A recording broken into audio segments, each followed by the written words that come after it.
Hello and welcome to Key Study Points. Friends, in this video we will discuss few more MCQs based on the syllabus of UPT, GT, PGT English.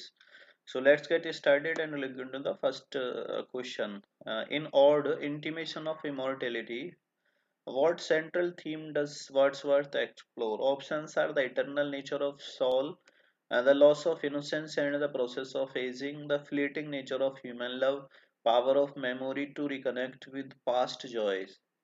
Option B यहाँ correct है the loss of innocence and process of ageing और the intimation of immortality इसमें बात करते हैं तो इसकी main theme option B relate करती है. ठीक है, नेक्स्ट क्वेश्चन देखते हैं. Question number second of the video. In the Lucy poem, you all know that it is one of the well-known poems of William Wordsworth. In the Lucy poems, which is the mysterious Lucy that Wordsworth frequently refers to, his mother, his close friend, a symbol of idealized nature or a representation of loss, his wife, Mary Hutchinson. Again, very important question. You may take your answer. You may choose writing on your notebook कि आप tick करते जाएं option A B C and you can check out them in the end of the video कि how many questions are correct out of those 20 or 25 questions we are to discuss in this video. So this is again very important question. So I have uh, the option C correct answer here. A symbol of idealized nature or representation of loss. Next question देखते हैं. What is the tone of Wordsworth poem Tintern Abbey when reflecting on nature? Wordsworth TGT और PGT दोनों के syllabus में है तो उनकी poem से कुछ क्वेश्चन लिए गए. अगर आप इन पोएम्स की समरी या इनके बारे में डिटेल में अलग से कोई वीडियो चाहते हैं then you can write in comment box. यहाँ कुछ क्वेश्चंस लिए पोएम से जो मुश्किल होते हैं कई बार आंसर करने जब हम इन पोएम्स को पढ़ते नहीं है समझते नहीं है but still if you haven't read the summary of the poems and you have brief idea about the poem then you can practice these questions because these questions will definitely help you in your exam. What is the tone?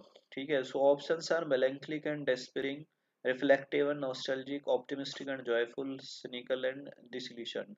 Tintern ivy की theme क्या है? तो again very important question. You may tick. There are some tough questions, right? There are some easy questions, but I have tried to include tough questions based on the poetry, especially of Wordsworth, Keats, or whatever the name of poets or authors mentioned in the syllabus of UPT, GT और PGT. So option B यहाँ correct है. जो Tintern एवी है इसकी जो theme है reflective और nostalgic है. इसके बाद नेक्स्ट देखते हैं. अच्छा, ये क्वेश्चन आपको अगर आप इनिशियल स्टेज से मतलब फर्स्ट वीडियो से देखेंगे then you can easily understand these questions क्योंकि ये क्वेश्चन अभी जैसे ट्रिंटन नेवी का सीधा बीच में से क्वेश्चन मैंने ले लिया. इन फर्स्ट वीडियो से इनके जो इनिशियल स्टेज के क्वेश्चन है वहां से स्टार्टिंग की गई है. Then if you watch those videos from video number 1 then you can easily understand practice questions based on these writers, right? Which of the following best describe the subject matter of Wordsworth? The word is too much with us. Uh, Options are the inevitability of death, the alienation of humanity from nature due to industrialization, the power of human imagination, fleeting nature of time. देखो again it is very tricky question, very important question. ठीक है. इसके the world is too much with अस इसका theme या subject matter किससे deal करता है? चार ऑप्शन है आपके सामने. You can take the right answer. So right answer है यहाँ option B the alienation of humanity from nature due to industrialisation. The world is too much with us इस वाले वर्क का. नेक्स्ट क्वेश्चन देखते हैं. In order to duty, you all know that Wordsworth wrote this ode to duty. What does Wordsworth describe as the guide to moral action? Moral action के लिए guide कौन सी चीज होती है वर्ड्सवर्थ के अनुसार? पैशन एंड लव होता है, रीजन एंड इंटेलेक्ट होता है, ड्यूटी एंड कंसाइंस होता है, फेथ एंड बिलीफ होता है. Again very tough question, very tricky question, interesting question. So option C यहाँ करेक्ट है. ड्यूटी एंड कंसाइंस के बारे में वर्ड्सवर्थ बात करते हैं. Option C. नेक्स्ट क्वेश्चन है. In my heart leaps up, Wordsworth expresses his joy in the natural world. Which phrase in the poem reflects his connection to nature? अब यहाँ देखो विच फ्रेज, चार फ्रेज दे रखे हैं और उसमें से कौन सा कनेक्ट करता है उसके कनेक्शन को नेचर से। Nature never did betray the heart that loved her. The rainbow comes and goes, and lovely is the rose. I am part of all that I have met. The beauty of the world is a poem. अब ये चार option है, you may take the right answer. So right answer is option A. Nature never did betray the heart that loved her. Nature उस nature ने उस दिल को कभी नहीं दुखाया जिस, या धोखा ने दिया जिस दिल ने उसको प्रेम किया है। यानी जो प्रकृति से मिलके रहते हैं, प्रकृति उनका कभी नुकसान नहीं करती।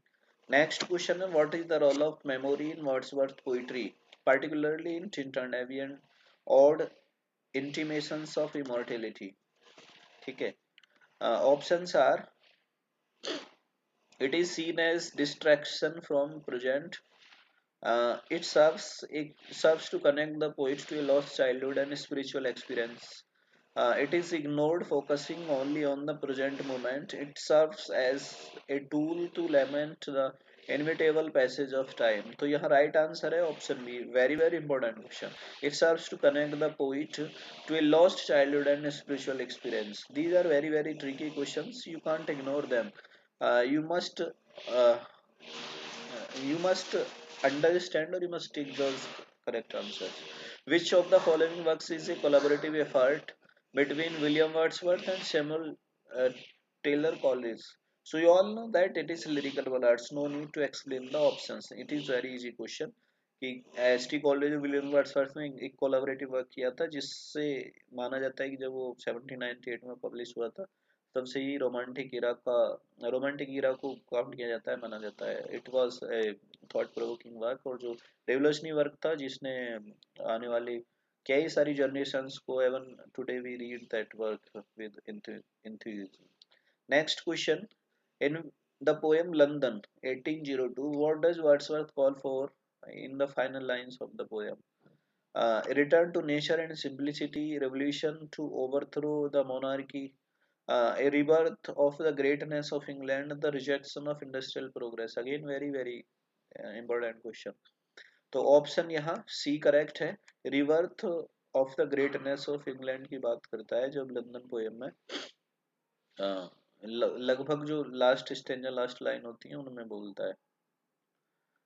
Next question, in the solitary reaper, Wordsworth describes a solitary woman singing in a field. What is the main theme of this poem? Beauty of solitary work in nature, power of music and song to stir the emotions, sadness of the reaper's solitude, hope for a better future. So option B यहाँ correct है, again very important question, the power of music and song to stir the emotions. ठीक है, solitary reaper में बात करते हैं। Spelling test आ गए, spelling test का पहला क्वेश्चन देखते हैं। क्योंकि we are discussing questions from grammar and literature, so these questions are from grammar, and in that portion it is from spelling test. Which is the correct spelling? अब यहाँ चार spelling है, definitely लिखा हुआ है, अब देखिए इसमें कौन सा करेक्ट है। ठीक है, अभी यहाँ राइट आंसर मैं आपको बता देता हूँ, ऑप्शन ए है। इसके बाद देखते हैं नेक्स्ट क्वेश्चन। नेक्स्ट क्वेश्चन है, which is the correct spelling? Recommend option दे रखा है ए बी सी और डी, तो इसमें राइट आंसर ऑप्शन ए है, आप चेक कर सकते हैं इसको। इसके बाद देखते हैं हम next question, which is the correct spelling? यहाँ दो ऑप्शन ए बी और सी डी, चार ऑप्शन है, दो आप ए और बी देखिए और सी और डी देखिए। ठीक है, तो यहाँ राइट आंसर है ऑप्शन है acknowledgement. You may check whether you are writing correct spelling. ठीक है, आप देख सकते हैं, टिक कर सकते हैं। इसके बाद हम देखते हैं नेक्स्ट क्वेश्चन भी स्पेलिंग टेस्ट है, which is the correct spelling. और यहाँ अपेरेंट अपेरेंट ऑप्शन दे रखे हैं ए बी सी और D, A double P A R E N T, A double P A double R E N T, A P A double R E N T, sorry. ठीक है, A double P E R E N T, A double P E R A N T. So option choose कीजिए आप अपनी इच्छा के according, यहाँ right answer A है। इसके बाद हम देखते हैं next question, again it is from spelling test. ठीक है, तो इसका which is the correct spelling? Convenience का राइट ऑप्शन है ऑप्शन ए। आप चेक कर सकते हैं, कॉन्वीनियंस ऑप्शन ए करेक्ट है। इसके बाद एक और क्वेश्चन देख लेते हैं, विच इज द करेक्ट स्पेलिंग। और यहाँ स्पेलिंग दे रखी है रेफर्ड, REFERRED REFERRED। एक्चुअली में यहाँ ट्रिपल आर दे रखा है, so you have to just identify the errors. There are very small errors, so you have to identify them.